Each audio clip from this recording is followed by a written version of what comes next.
বিনীত আহ্বান জানাচ্ছি, অনুরোধ করছি আন্তর্জাতিক খ্যাতি সম্পন্ন আলেমে দ্বীন বিশিষ্ট মুফাসসিরে কোরআন বাতিলের আতঙ্ক হযরত মাওলানা মুফতি আলী হাসান ওসামা বক্তব্য নিয়ে আসছেন। মুফতি আলী হাসান ওসামা।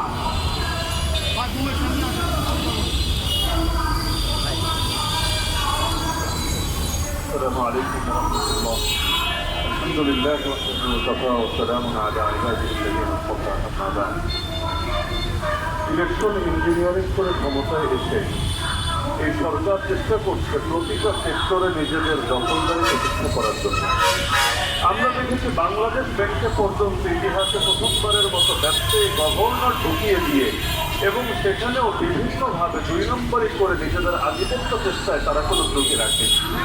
সর্বশেষ ইসলামী ব্যাংক দীর্ঘ ফ্যাসিবাদের জুলুমের পর যারা নতুন করে ঘুরে বেড়াতে শুরু করেছিল, এই ইসলামী ব্যাংক শুধুমাত্র একটা ব্যাংকই তো নয়, বরং এর সাথে এই দেশের কোটির অধিক মানুষের স্বার্থ সংরক্ষিত রয়েছে। এমনকি বাংলাদেশে এখনো পর্যন্ত আমানতের বড় একটা অংশ, রেমিটেন্সের বড় একটা অংশ, রপ্তানির বড় একটা অংশ সবকিছু এই ইসলামী ব্যাংকের সঙ্গে জড়িত আছে।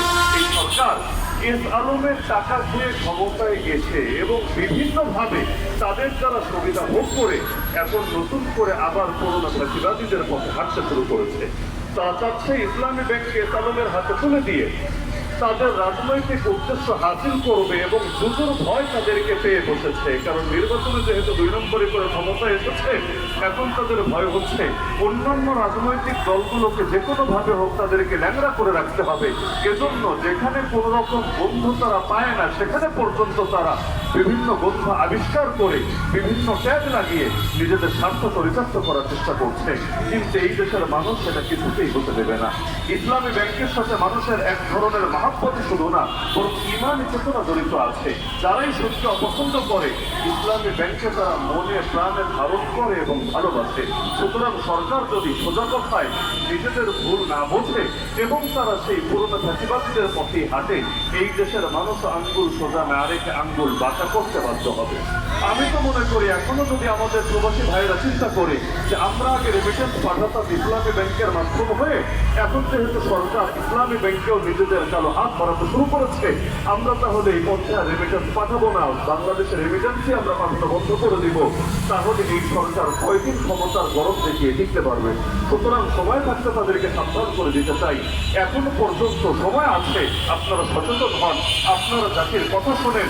তাহলে জাতি যদি একবার রাজপথে নেমেই আসে, একবার যদি আপনাদের বিরুদ্ধে শক্ত হাত তারা প্রসার করেই বসে, তাহলে শুধুমাত্র এই চেতনাজীবীরা আপনাদেরকে টিকাতে পারবে না, বরঞ্চ এসালম যেমনিভাবে বিগত আমলে 10,500 কোটি টাকার বেশি মামলা নিয়ে তাকে দেশের বাইরে দিন কাটাতে হয়েছে, একইভাবে আপনাদেরকেও সেই পুরোনো আবার মতো এই দেশের বাইরে আবারও পালানোর পথ ধরতে হবে। সুতরাং সময় থাকতে সাবধান হন, জাতির কথা শোনার চেষ্টা করেন, ইসলামী ব্যাংকে যে বিতর্কিত নতুন দায়িত্বশীল বসিয়েছেন তাকে অপসারণ করেন এবং এর সমস্ত আমানতকারী যারা রয়েছে এবং যারা এর সঙ্গে জড়িত রয়েছে সেই গ্রাহকদের কথা আপনারা শোনেন। না হলে আজকে ওলামায়ে কেরাম শান্তিপূর্ণভাবে বার্তা দিচ্ছে, সেদিন বেশি দূরে না যেদিন শান্তিপূর্ণভাবে না বরং রাজপথ দখল করে তারা তাদের বার্তা দিতে বাধ্য হবে। আল্লাহ তাআলা সময় থাকতে আপনাদেরকে সচেতন হওয়ার তৌফিক দান করুন। আমিন। দর্শক, ইসলামী ব্যাংক নিয়ে ষড়যন্ত্রের প্রতিবাদে শীর্ষক ওলামায়ে কেরামের উদ্যোগে আজকের এই বিশাল মানববন্ধন তারা ধারাবাহিকভাবে একের পর এক এই কাজগুলো করে যাচ্ছে। আমরা এদেশের সাধারণ গ্রাহক যারা তাদের আমানত ইসলামী ব্যাংকে রাখাকে নিরাপদ মনে করেন, সেই সকল সাধারণ গ্রাহক আমানতকারীদের আমানত যাতে করে কোনোভাবে খেয়ানত করা না হয়, সেই জন্যই আজ ওলামায়ে কেরাম রাজপথে নেমে এসেছেন। সম্মানিত সুধী মণ্ডলী, এ পর্যায়ে আজকের এই মানববন্ধনে গুরুত্বপূর্ণ বক্তব্য